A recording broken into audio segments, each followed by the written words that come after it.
Welcome to the 2026 Grand Lodge of Texas podcast presented to you by the Committee on Communication. We're glad you joined us as we interview the office manager from the Grand Secretary's office.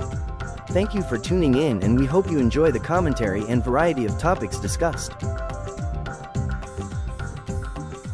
Welcome to another episode of our Grand Lodge Communications Committee. I'm your host, James Kirkpatrick, with Brother Chairman Michael Cody and Vice Chairman Mike Mistry.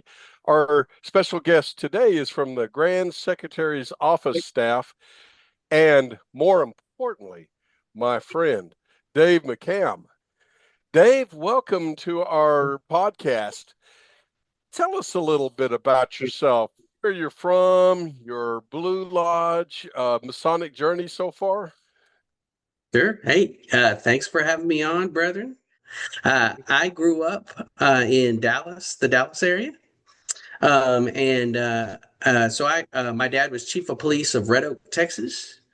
So I went to school at Red Oak High, graduated, and then went to work out of high school for Bluebell Creameries and moved down to Alvin, Texas. So I've split a lot of my adult time between Houston and Dallas, which I love both cities equally, which drives both Dallas people crazy and Houston people crazy. So I came into the fraternity at Waco 92 in Waco, Texas. I moved here for a job and I came into the fraternity there. I'm a past master there, a two-time past master at Waco 92. I'm also a member of West Lodge and James H. Lockwood 1343, as well as Gunsight Lodge down in Galveston. And I also am a past master of James H. Lockwood 1343. And then I was a district deputy in 22. And in 23, when Right Worshipful Billings won the office of Grand Secretary, he asked me to come before him. And so I've been honored to work for the Grand Lodge of Texas since 23. Thank you. Thank you. That's marvelous. This may be a loaded question, so forgive me, Brother McCam, but what does the office of the Grand Secretary do on a day-to-day basis to support lodges across the state? Tag, you're it. Yeah. Well, so we realize that we are the point of contact for the constituent lodges across the state and the brethren as well. And so we field a lot. We know we field a lot of questions, and we do our very best to route people to the folks who should be answering those questions. So sometimes people get frustrated with us when we won't directly answer the question, but sometimes we're just not qualified to answer that question. So if it's a legal question, I am not an attorney, so I can't answer legal questions. And so I know that it's sometimes frustrating when I have to give you another phone number to call. But by and large, we field a lot of phone calls, high call volume days. It could be in the 80 calls a day area, and it's hard to keep. So we focus all of our energy on taking care of the active of Texas. So we're member services for anything active. I catch a whole lot of online sales. We do shipping and receiving for all of that online sales stuff.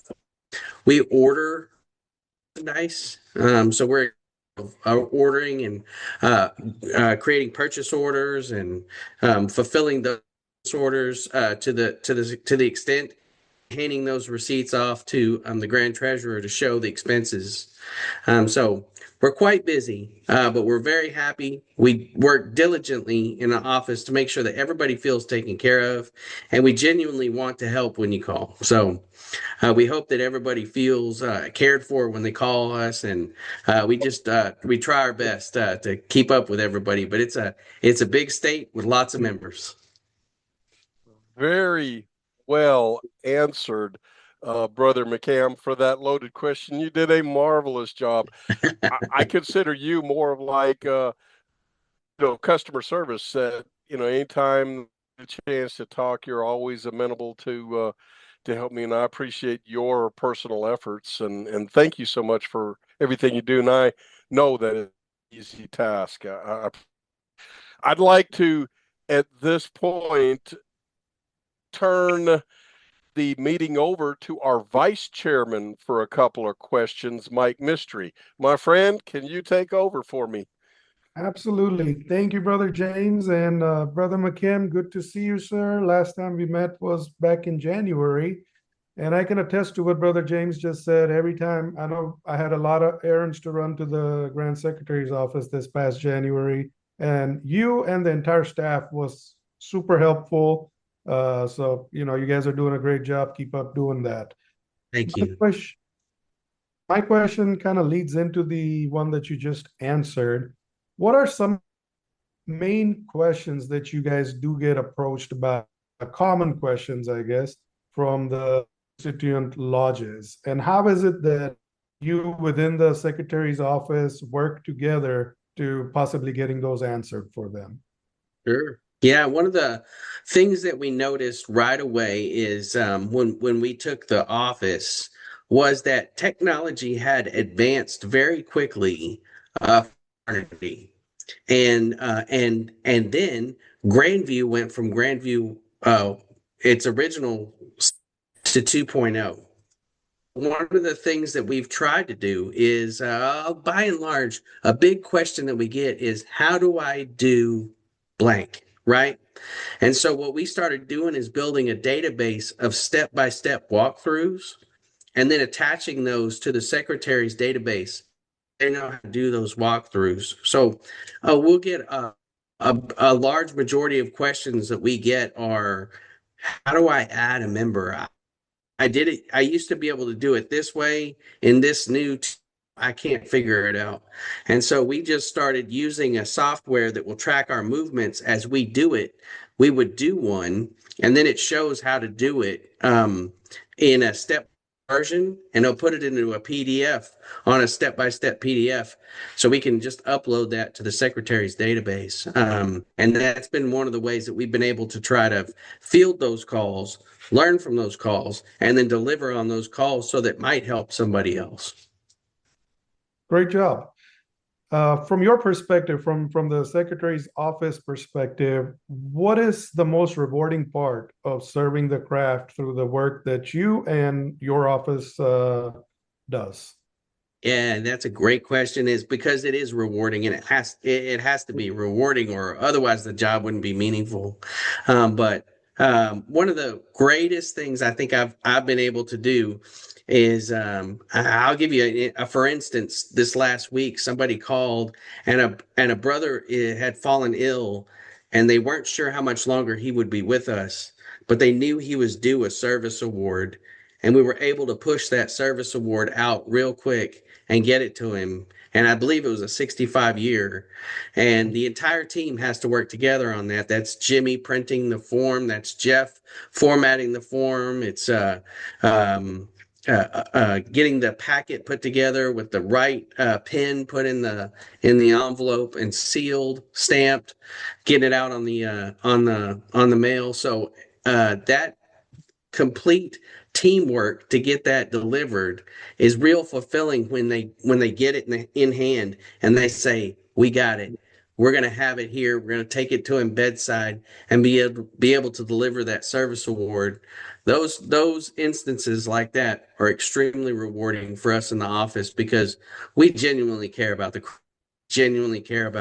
our members, and we want everybody to get whatever they, those instances when they're extremely meaningful and we're able to deliver, like it's real meaningful for us.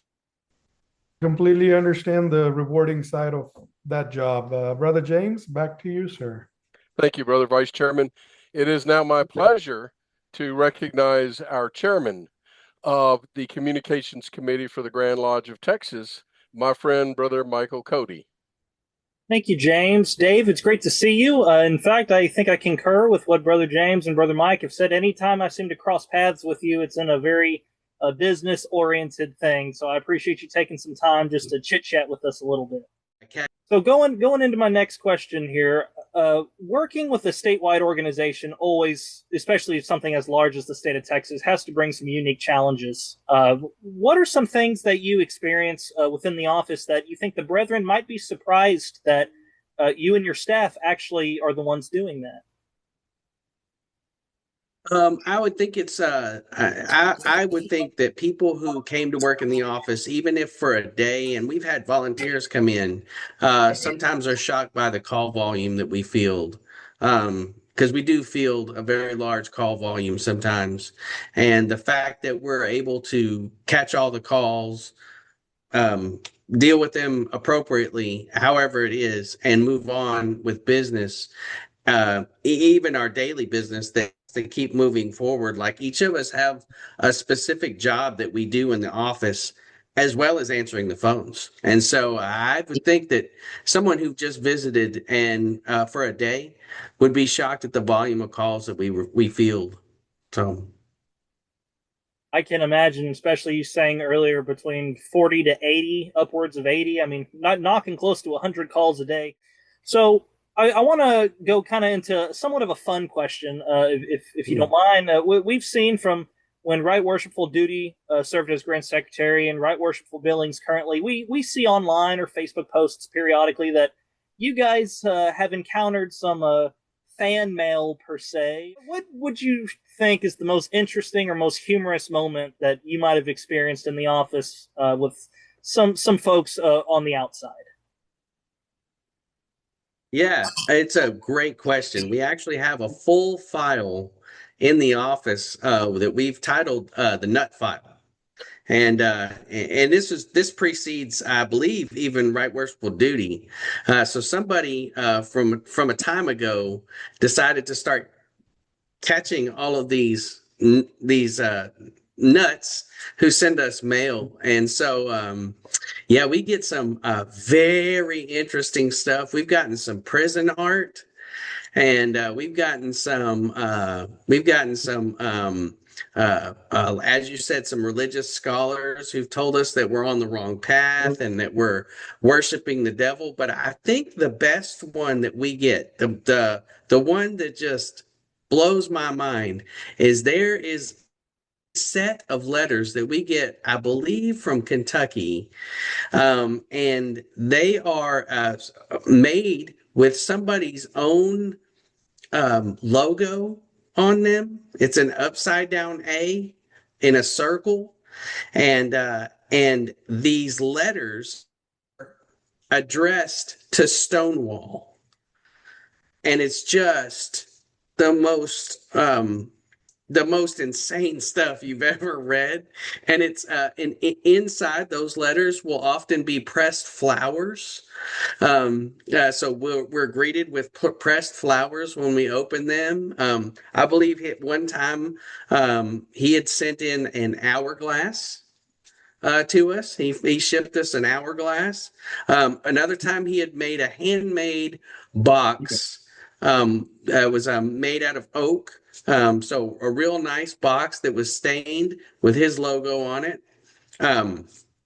We all joked around that it was probably a listening device of some sort. But it's that one in particular, the amount of effort that's gone into those nut letters are just it's staggering, the amount of time that it must be, and the time and money that he bought his own stationery, and it's impressive. The effort is impressive.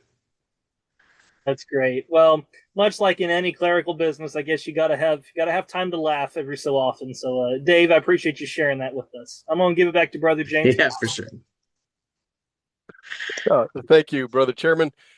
Thank you, Brother Dave, for joining us here. I thoroughly enjoyed this particular communication, and I wish you the best in your continuing service this year for our Grand Lodge of Texas and the efforts you do.